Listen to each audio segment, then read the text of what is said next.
Mm-hmm.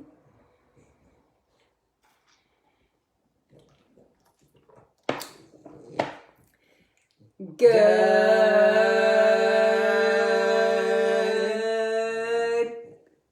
Ready to start right at 6:30. And then we had an event, an episode, if you will. Not an episode of espresso, or as Tammy calls it, morning coffee. Boogie decided he was gonna throw up. So, Boogie, do you want to tell them what happened? So right as we were about to press the go button, he puked. And so we had to take care of the situation. As you guys know, this is Boogie Life and Boogie World. And therefore, everything gets dictated according to Boogie. But good morning, everybody. Who's in the room today? Kathy, great to have you on a live. Good morning, good morning. Let's start from the beginning, no? Sarah, Kelly, Nicole, Julia, Stern. What's your name? TD is, I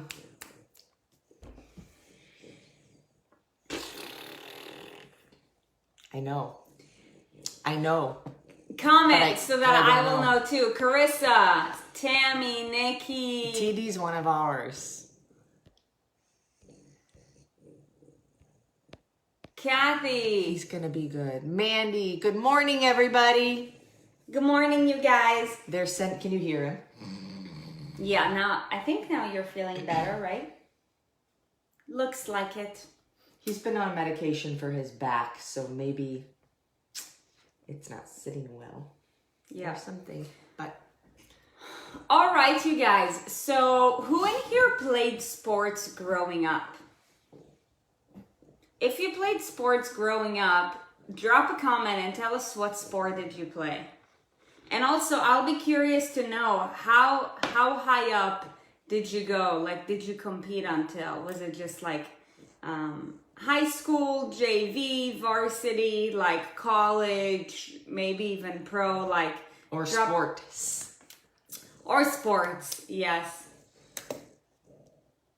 Me, tennis, softball, baseball, tennis in the house, soccer till snowboarding, volleyball, golf, basketball. Oh. Ubaid! What's up, Ubaid? Good morning. So, if you had a good coach, growing up in your either younger years or whatever, when you were playing sports, then you're probably familiar with like strategy meetings, right? I don't know if you're familiar with it. I know that I had that in college. I know that is a crucial factor that will help you to dominate your opponent, especially if you're playing at a higher caliber, right? 1 second. Aunt Jen did cheer. That's awesome. So, strategy meetings and in strategy meetings, at least this is from my own personal experience and feel free to add more to it. But during strategy sessions, when you watch videos, like you talk about the opponent's strengths, you talk about the opponent's weaknesses, and you map out an ideal plan of execution. Now, something that you were probably taught is you had plan A and you had plan B. It's like, this is the opponent's strengths, opponent's weaknesses. We are going to enter the competition, the game, or whatever with this plan in mind in order to, dominate. But if all fails, right? Then we're going to switch directions and We're either going to switch players, blah, blah, blah. Are you familiar with this? I'm sure that you are. Are you familiar with it? Yeah.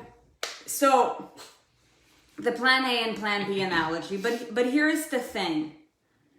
On paper, having a plan A and a plan B is really good, but in the real life, it's terrible.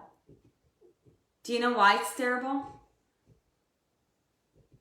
Because it's giving you the option to have another option.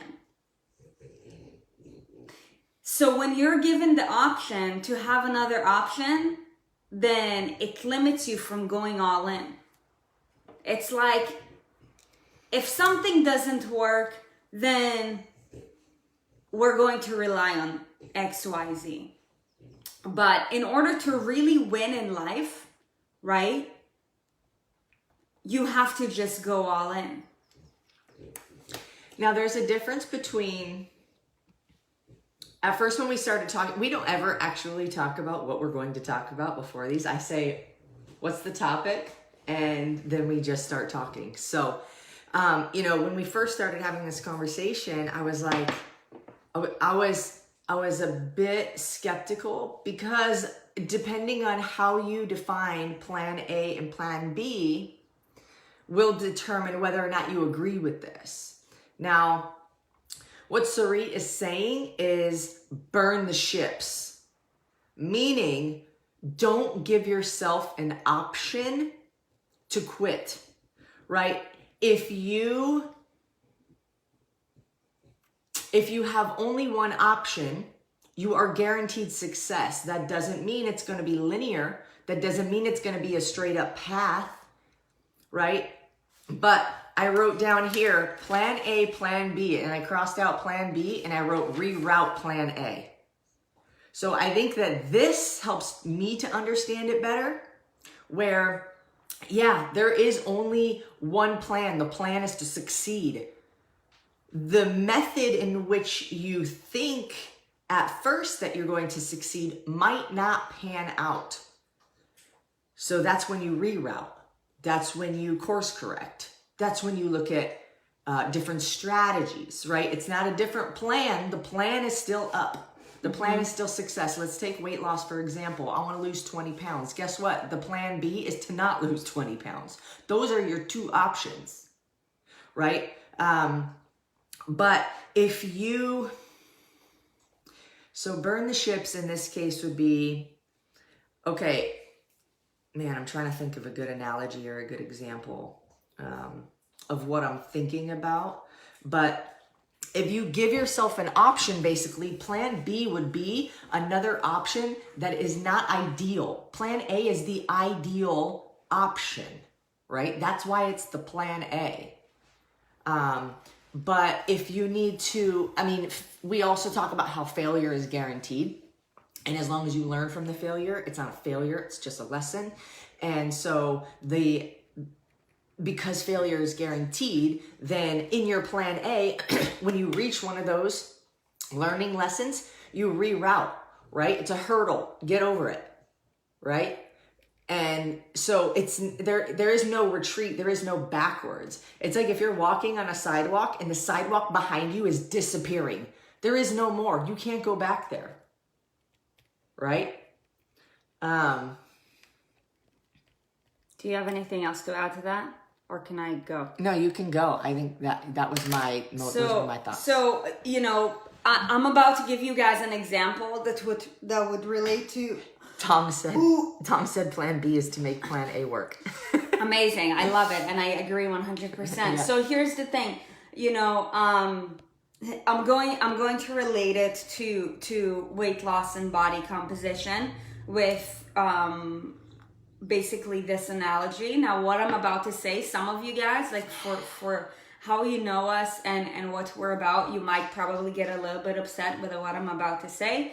But however, take it with a grain of salt. No, this is not going to offend anybody. I'm just going to speak some truth. I love truths. And I hope that you take it with a grain of salt and just use it as a way to think outside the box. So you guys know that, with the way that we do coaching and how we teach approaches and we teach habits that will help you to solidify whatever approach it is that you prefer so that you can be successful for the rest of your life.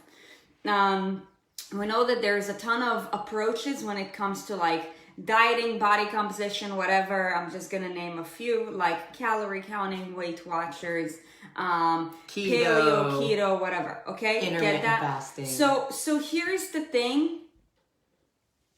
Let's say you're stuck on the fact that you need to drop 20 pounds, right? And you're all in, right? Like plan A, I'm going to drop 20 pounds, okay? So now something that we know is that everything works if you work it, right? And the reason why I'm saying that, and this is why some people are like keto raving fans, paleo raving fans, like if you work the system all the way through, it is going to work.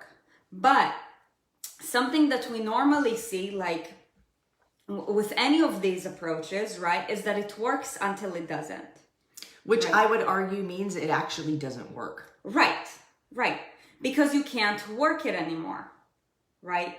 So, and this is why it might upset some people because we don't teach that way, but I need you to like really think outside the box because it's going to work for some time, but then you will have to reroute once it doesn't work anymore, right? And that's why we don't believe in these approaches like 100% because we believe that they're not sustainable, right? Because of the way that you're being so limited. But however, this is actually to speak the truth about diet approaches. They all work, but the problem with them is that we can only work them for so long. And once we can't work them, that it doesn't work, right? But like, let's say your plan is to drop 20 pounds. You can drop 20 pounds for as long as this is your plan A. It doesn't matter whether you try keto. It doesn't matter whether you try paleo. It doesn't matter whether you try Weight Watchers. Now,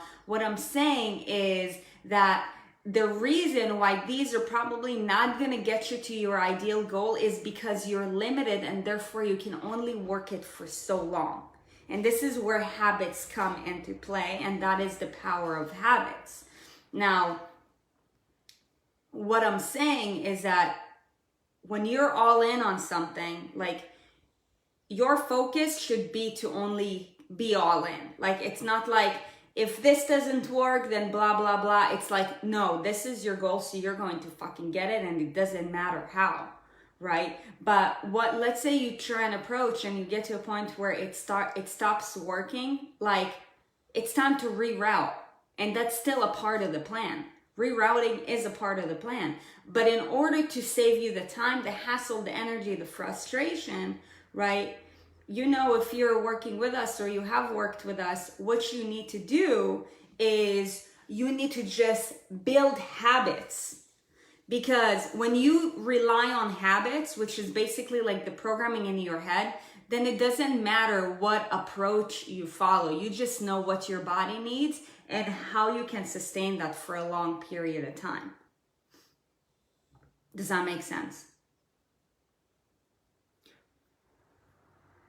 You might disagree with that. No, I just have a hard time even saying that it works. I would say there are proven benefits to these approaches, but something that we hear all the time is, I was doing really well and then this happened. And the reason that you couldn't keep up when whatever unexpected life, it always happens, it's going to happen again, is because it wasn't sustainable. So the sustainability of it, to me, I just have a hard time even saying it works. Even though you may see some temporary success, if it doesn't get you to where you want to be, and actually I would argue makes most people worse, it doesn't work. Yes, there are proven benefits, and yes, there are communities of people or specific groups of people, special scenarios that I would say, yes, need to do one or another of, aforementioned approach. However, it should never be the focus to do that long term. But I think that we don't think far enough in advance. We just think, I want to lose weight now.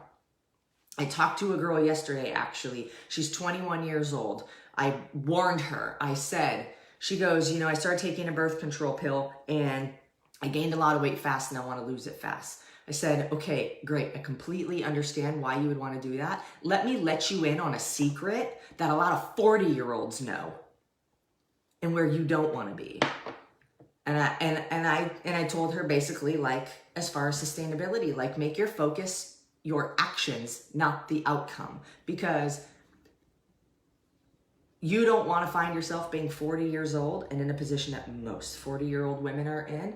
Now, I know this because I talk with them every day.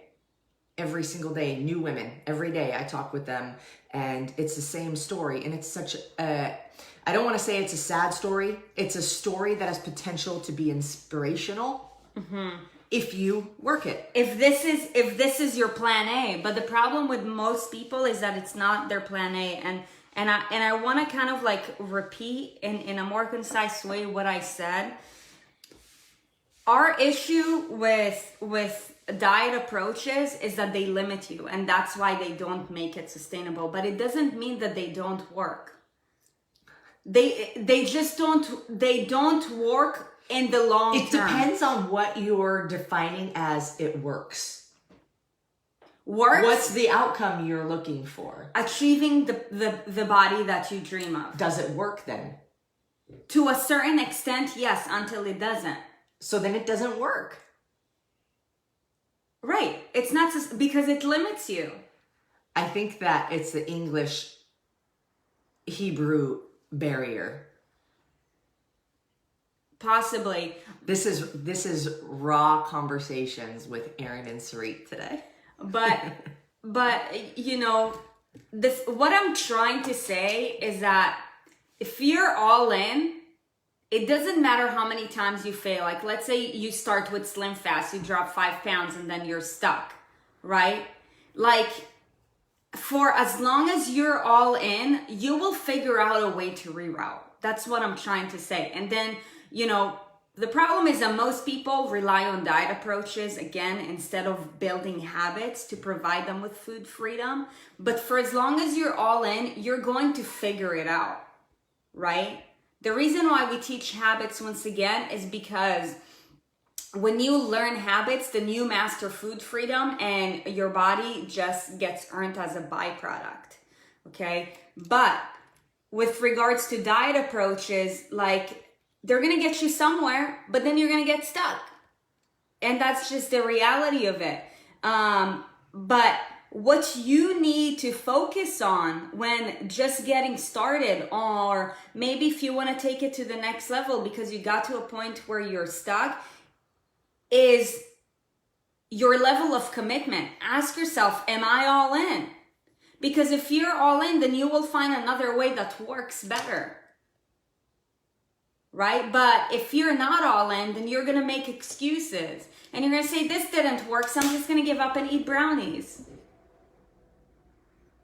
Right? What I'm trying to say is that doing something that is even not sustainable is better than not doing anything, because at least it means that you're taking responsibility to move yourself forward, even if it means that at this point it's not working for you. It's still a part of the learning process.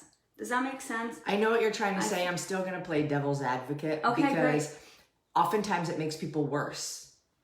Yes, it does. So it's not always better than doing nothing. Sometimes doing nothing,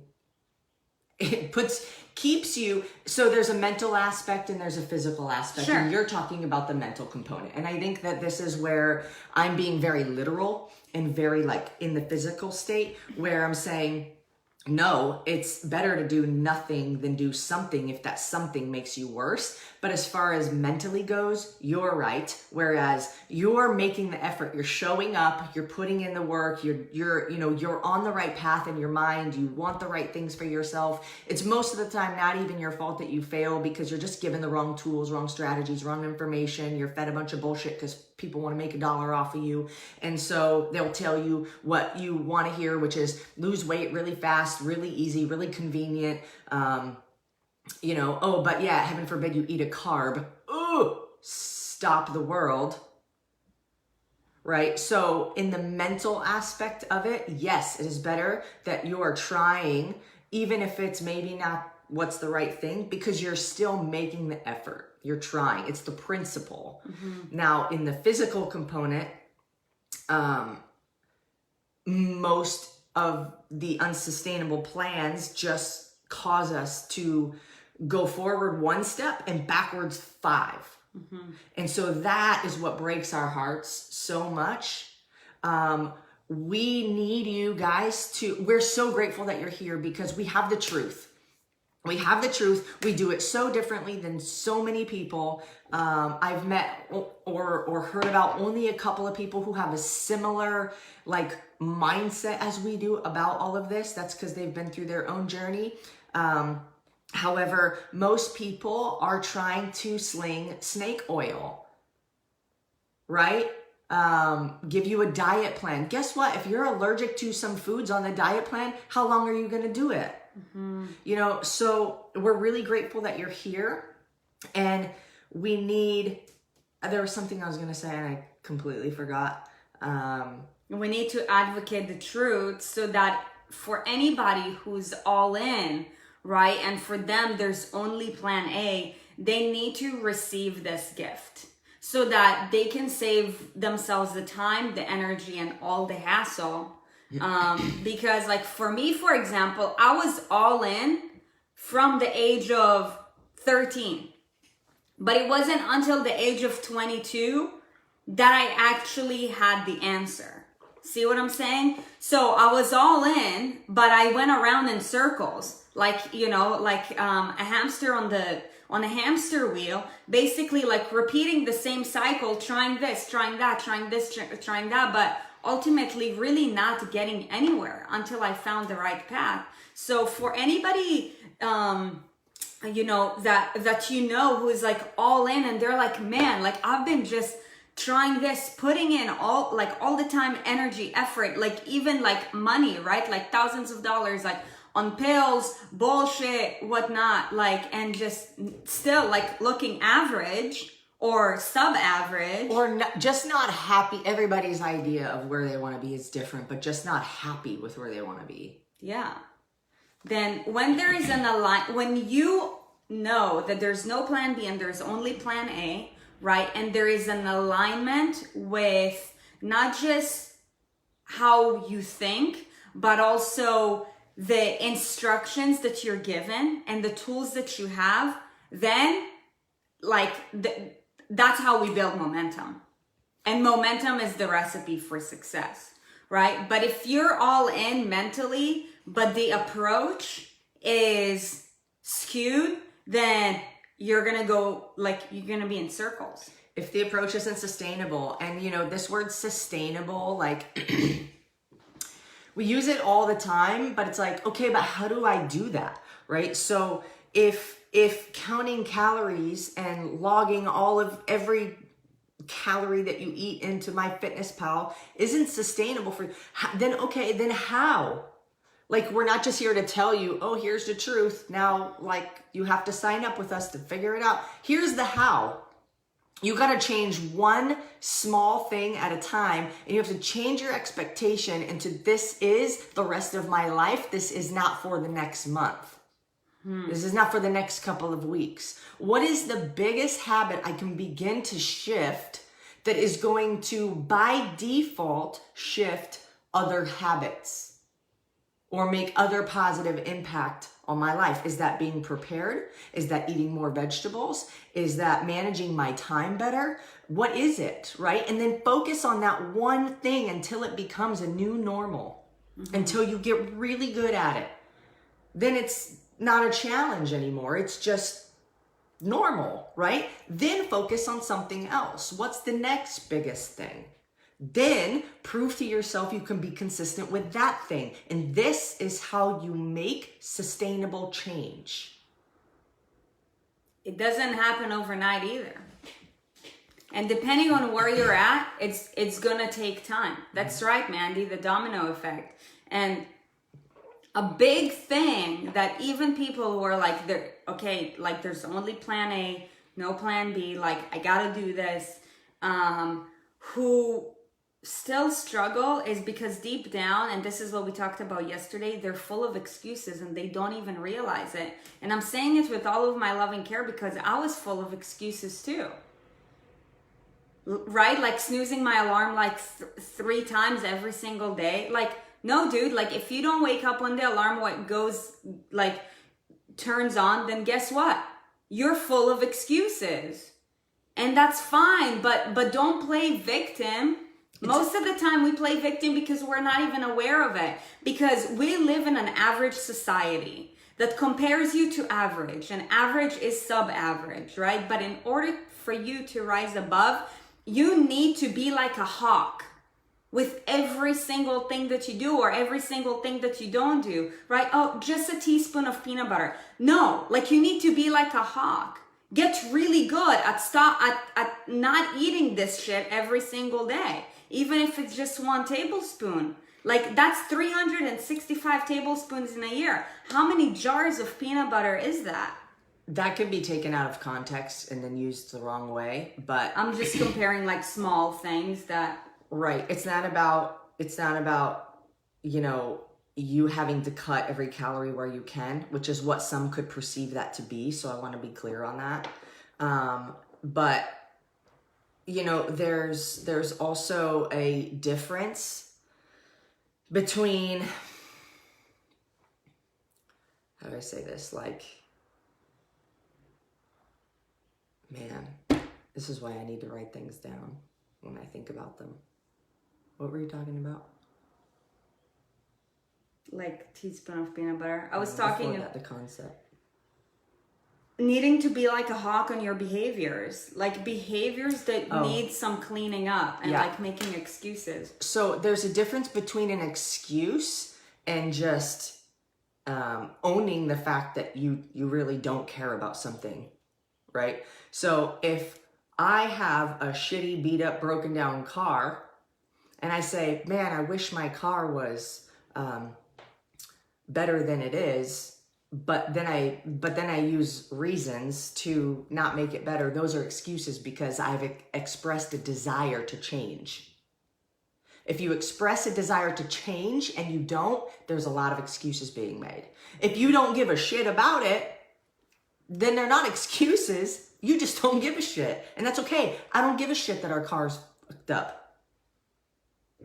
Right? But I'm not going to make an excuse, but I'm not going to be like, oh, you know, it's ownership versus an excuse, right? It's I don't have time versus I haven't made the time because it's not important enough.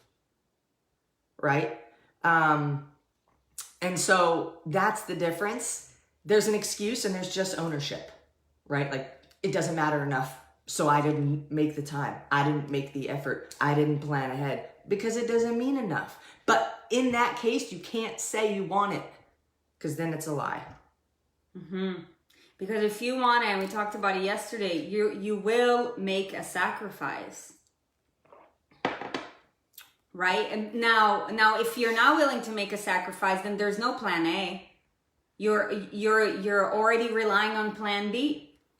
Trying something else by copying out, trying the average route that gets you nowhere. I gave up Jeff on Saturday.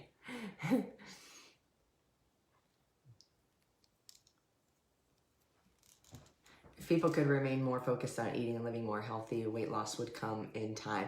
Weight loss, like, yeah, it depends on where your focus is. Is your focus on the outcome or the action? If your focus is only on the outcome, you're going to be disappointed every time because you're going to set an expectation that has been set by society or other people or before and after photos that you see, and then you create this expectation. You actually don't even know if it's a real expectation or not, and then you focus so much on that you're just disappointed every time, and then you think you're a failure. You're not. You're just focused on the wrong thing. You're focused on on last night's coaching call, we were talking about it. You're focusing, if that is the focus, then you're focusing on the tip of the iceberg and not everything that happens underneath. But success happens when you focus on anything beneath the tip of the iceberg. The bamboo don't grow up until it grows down, baby. Yeah. Okay. Well, that was fun. Did we have a fun time, everybody? So, you guys, quick favor for all of you. For one, there's 25 of you guys in the room. Thank you so much for showing up consistently each and every morning. It really means so much to us that, you care to listen to the truth and what we have to say, and that you support it. Now, we show up 5 days a week, literally, because we are so passionate about changing the world. Something that we always say each and every morning, and we'll keep on saying it every single day, and you probably know this by now if you've been on our show for more than 2 times, that we're on a mission to transform the lives of millions through the same movement, nutrition, and lifestyle habits that have transformed ours. So now, here's the thing. Of course, this group and page is totally free, and we will never charge for it. And as it keeps growing, we will never do ads either, because we don't believe in this shit. All we want to do is give back. Now, like we say, everything has a price. So now, if what do you mean we won't do ads? On this show, we won't be reading. Buy this. Yeah. Right? If we have a product that we created because you said you wanted it, you better bet your ass we're gonna post it. Well, we're going to promote our programs that we release. Yes, but saying essential oils, as we keep growing, we're not gonna say, today only get this essential oil. No, this is not what this show is about. This show is about showing up for you. However, we feel so strongly about it, and for showing up, of course, it'll always be free, but if we can ask you a favor of, paying the dues of paying it forward, and, if you resonated with this message and you're like, this was powerful, share it, and really help to support this mission so that we can, of course, speak the truth to more people, so that for all those who are okay, there's only plan A, meanwhile, they're focusing on unsustainable approaches like we talked about before, right? Weight Watchers, keto, whatever you want it to be, right? Then please invite them to this group. Share this video on your page so that they can listen in and have the opportunity to hopefully get in alignment with their goals, so that they can finally stop spinning in circles in the hamster wheel and just start building the momentum that they need in order to keep moving forward. Breakthrough. Yeah. Great. There is sun in our eyes. Thank you guys for showing up. We hope that you enjoyed this conversation today. We wish you guys an amazing day. Hopefully it's sunny by you. If not, as you can see, we're sending you some sunshine right now. We love you guys. We will see you tomorrow, 6:30. Bye, guys. Bye.